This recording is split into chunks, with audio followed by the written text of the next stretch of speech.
Hi and welcome to the Diary of a Princess Warrior. I know it's been a while.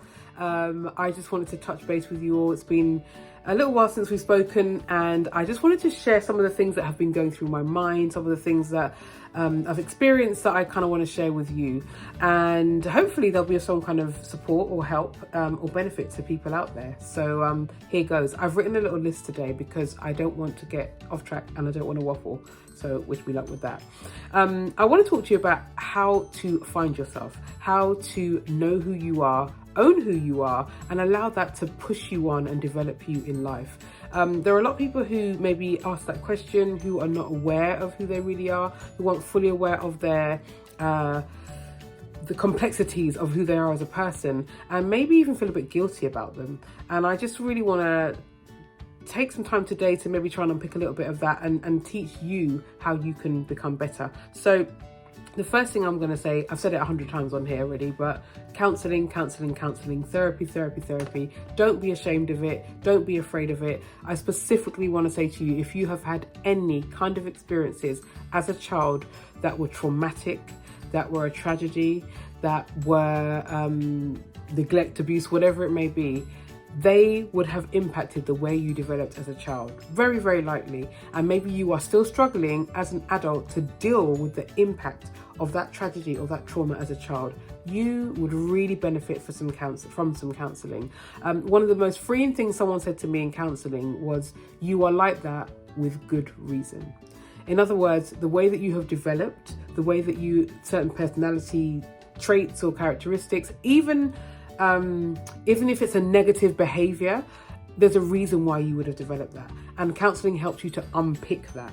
But it also helps to validate your feelings and make you feel less guilty about that. So I just want to really say that to you. If you have had anything that's happened to you in life that means that you've developed differently than how you should have developed, then don't feel guilty about getting some counselling to really understand all of that, get to the bottom of the mess, pull out the root and hopefully be free and move forward.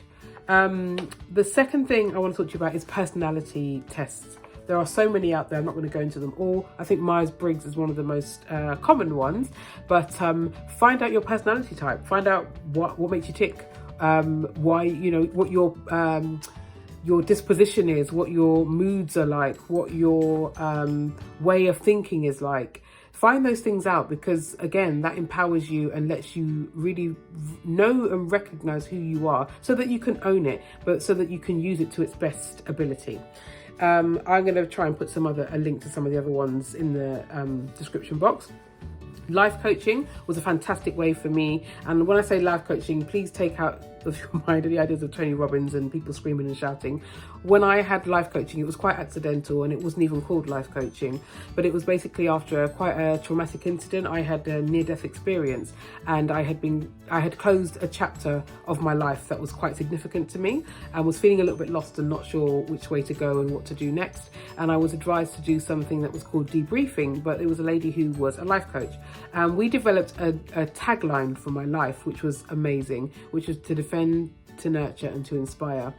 And that is very much the makeup of who I am. And maybe one day I'll talk about that a bit more. But it basically was very, very linked to my core values, which is another thing that is important for you to find out. Your core values, what is important to you, the core of who you are. I found out that justice is incredibly important to me. I found out that family are very important to me. I know that I'm a creative person, and I can't pretend that I'm not a creative person. But there are, and creativity isn't a value, but there are values that are within you that will be the makeup of who you are, that you will not be able to function without those things being fully manifested. So it's important to understand what they are. So if you know somebody who's a life coach, they'll know exactly what I'm talking to you about now, and they'll be able to walk you through these steps. But life coaching is a fantastic way to find out who you really are. You've also got love languages. Oh, I love love languages. When I read that book, it was life-changing. And it's so funny to hear of love languages spoken about in so many circles now, because initially it was spoken about in the Christian circle, but I'm hearing about it in all circles now, which I love because it's so important. The guy's name, the guy who wrote the book was Dr. Gary Chapman. He wrote a book on the 5 love languages, which really briefly are quality time, physical touch, words of affirmation, acts of service, and giving of gifts. There are 5 specific ways that we tend to give or receive love. It's really important for you to find out which one you give or receive in, because that will better enhance and develop your relationships, and also get you to know a bit more about yourself and why you act or don't act, or react or don't react in certain ways when it comes to the way that people give and show love to you, even when you don't realize that's what they're doing. So you can look on, I think it's 5lovelanguages.com, but I'll try and put that in the description box as well. And then you've got leadership styles. I learned a lot from leadership styles. I did the DISC training, DISC. If I can remember correctly, I believe it stands for directive leader, influential leader, social leader, casual leader. One of those 4 leadership styles is probably going to be most people, you know, and there will be different variations of it. I found out that I was an influential leader, and for me, I'll tell you what that meant for me personally, that I realized that I am very inspired by stories. I'm very motivated and inspired by people who tell you about true stories, or, you know, testimonials, how they did things, and biographies, things like that. Totally you know, they really, really, really motivate me, which is great. You know, if you want to motivate yourself, or if you want to motivate a team, it's great to know that. So DISC training was a fantastic thing, and I'll try and get the link and put that in there as well. And then the Strength Finder. It is a Gallup comes to mind, and I can't think of the actual name of the person, but I will also put that in the bio. But it's called the Strength Finder, and it was phenomenal because it teaches you your top strengths and things that you may not even realize as strengths. For example, I had no idea that adaptability was a strength. I am very adaptable, and I tend to adapt myself in different situations really quickly. I've lived in lots of different countries, and I have dealt with really difficult situations that I've had to adapt to very, very quickly.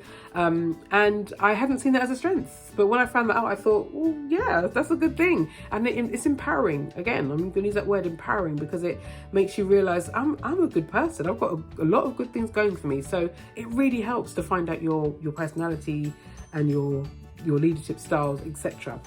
So those are the basic ones that I wanted to give to you. Those small little tips that will hopefully give you some practical ways that you can try and find out a bit more about yourself, because once you know yourself, then you can live yourself to your best ability. You can be the best you that you are. You can enhance you can own you can change you can, you know, see where you need to grow and to develop, and pull back here and push forward there, and then celebrate here and maybe get rid of that there. So I really hope that helps. I will be back again sometime soon with some more stories and tips and advice for you. And until then, have a great day. See you next time.